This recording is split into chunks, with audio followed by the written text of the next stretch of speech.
A Record of a Mortal's Journey to Immortality, Episode 120.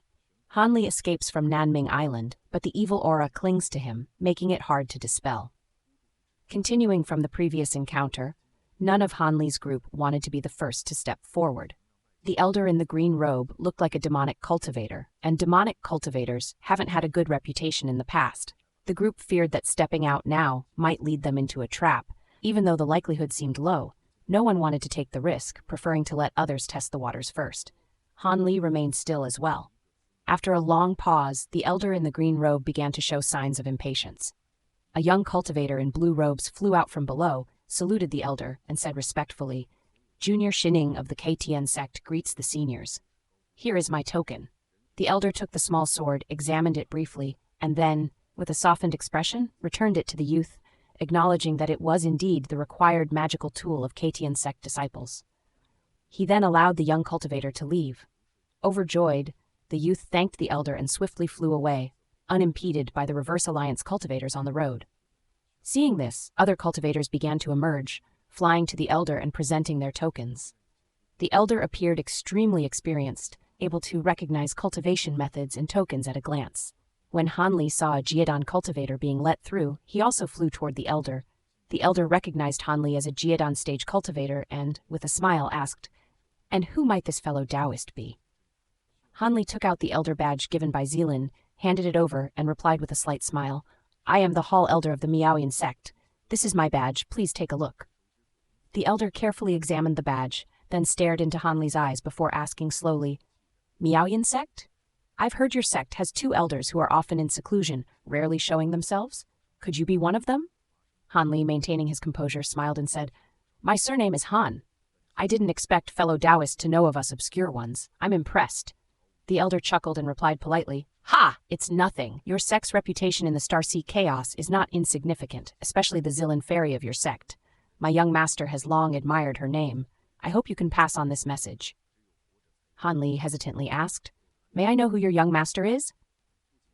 Before the elder could respond, a burly man behind him interrupted coldly, "My young master is the sole successor of the Holy Ancestor. Although few know of him now, in time, he will surely become famous throughout the Starsea Chaos." Hanli politely agreed, "Very well. If I see our sect master, I will certainly relay your message." The elder did not make things difficult for Hanli, returning the badge and allowing him to leave. After a brief salute, Hanli calmly flew away. The elder watched Hanli's disappearing figure with a strange expression. The burly man noticed this and asked curiously, "What's wrong? Is there something unusual about him? Or is his identity fake?"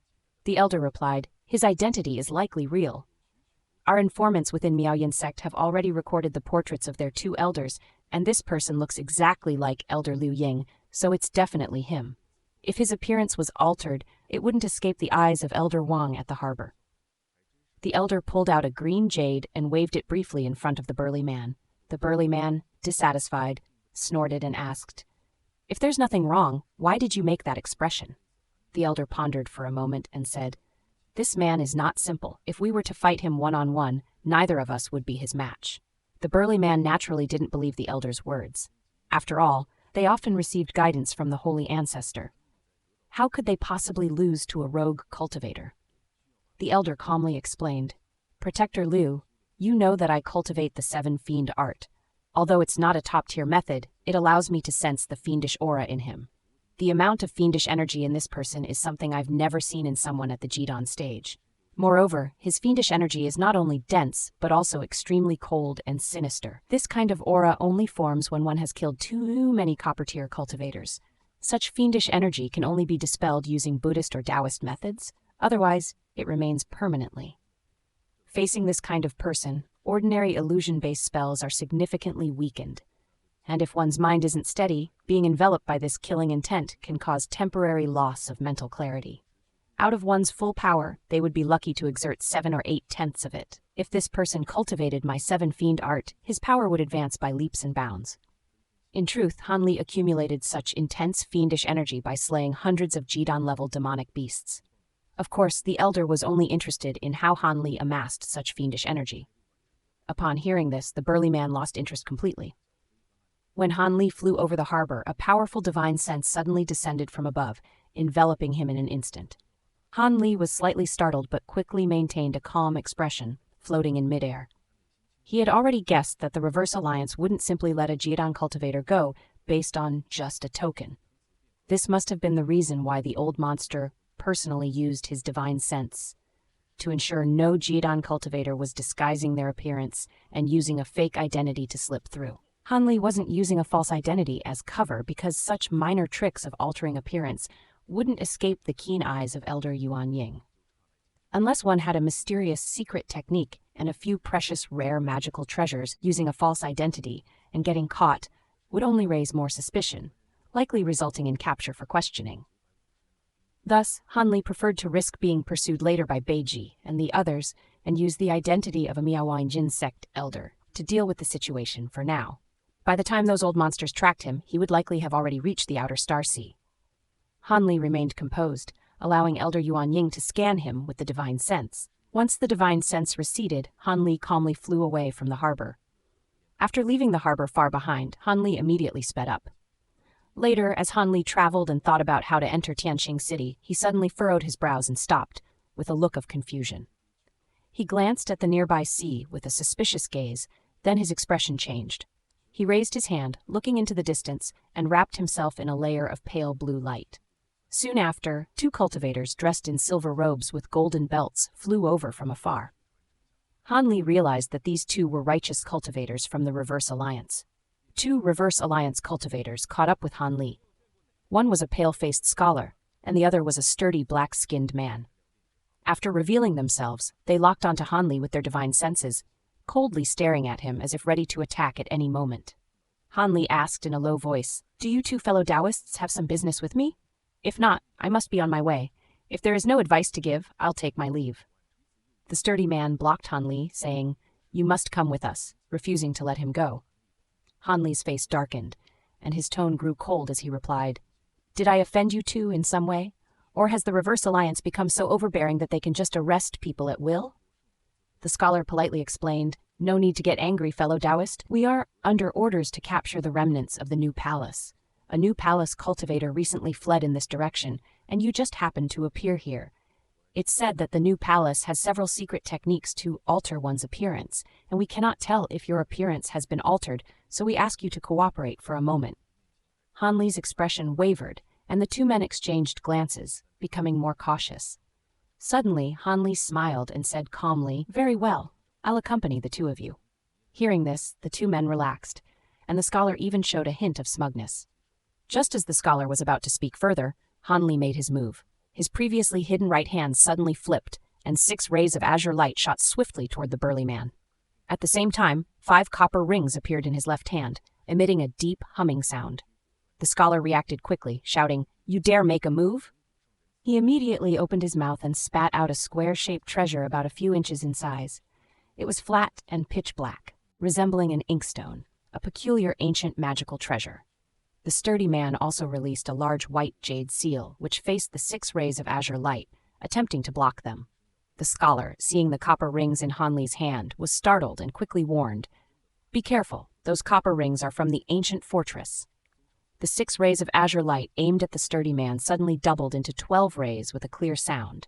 6 of them merged into a giant azure sword, slashing towards the white jade seal, while the other 6 rays struck from the side, aiming for the burly man. The burly man was shocked and quickly made hand seals. A burst of blue light emerged, and several clear runes floated out from his body. These runes rapidly expanded in size, glowing brightly and forming a light barrier to protect him.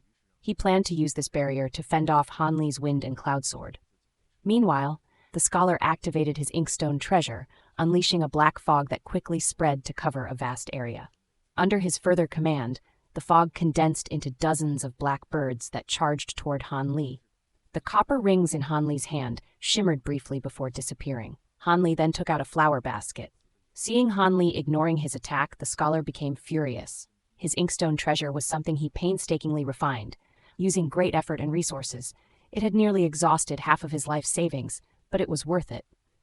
Since refining this treasure, he had rarely met an equal among his peers. Even against mid-Jiadan stage cultivators, he could still hold his own. As long as the opponent's cultivation wasn't much higher than his, anyone trapped in this black fog would fall into an illusion with no way out. As the birds neared Han Li, a slight grin appeared on the scholar's face. He was about to make the birds explode, but at that moment, a faint buzzing sound suddenly rang in his ears. Then 5 copper rings appeared around his neck and limbs simultaneously. Suddenly tightening, the copper rings around the scholar caused him to immediately feel all his strength dissipate. He found himself unable to muster any energy, deeply shocked. Even though he had been on high alert, the copper rings had silently ensnared him, which was far beyond his expectations. For a moment, the scholar was utterly terrified, frantically trying to think of a way to escape. Meanwhile, the giant azure sword clashed with the jade seal, shattering inch by inch after only a moment. The other 6 rays of azure light struck the strange rune shield, producing a muffled thumping sound, but the shield held firm against the 6 rays. Seeing this, Han Li was surprised, remarking to himself, "It seems my wind and cloud sword technique still needs more practice. It doesn't have much power yet." At the same time, the black birds reached Han Li, but he snorted coldly and activated the flower basket in his hand, collecting all the black birds. The scholar's face turned pale at the sight, shouting in shock, "Impossible! You have another ancient treasure. Who exactly are you?" Han Li ignored him and used the flower basket to collect the jade seal. Then he sent out over a dozen strands of azure sword energy at the scholar, who barely had time to cry out before being slain. Han Li recalled the 5 element rings, then turned to the burly man, who was frantically making hand seals, trying to retrieve his jade seal. The 6 azure rays continued to relentlessly attack his rune shield. When the burly man saw the scholar die, his heart trembled and a wave of cold fear spread through his body. Without hesitation, he fled, abandoning even his life treasure. The copper rings in Han Li's hand vanished once more, reappearing above the burly man's head, wrapped in 5-colored light. The rings ignored the runes and directly latched onto the man's neck and limbs, sealing his spiritual power and causing him to fall from mid-air.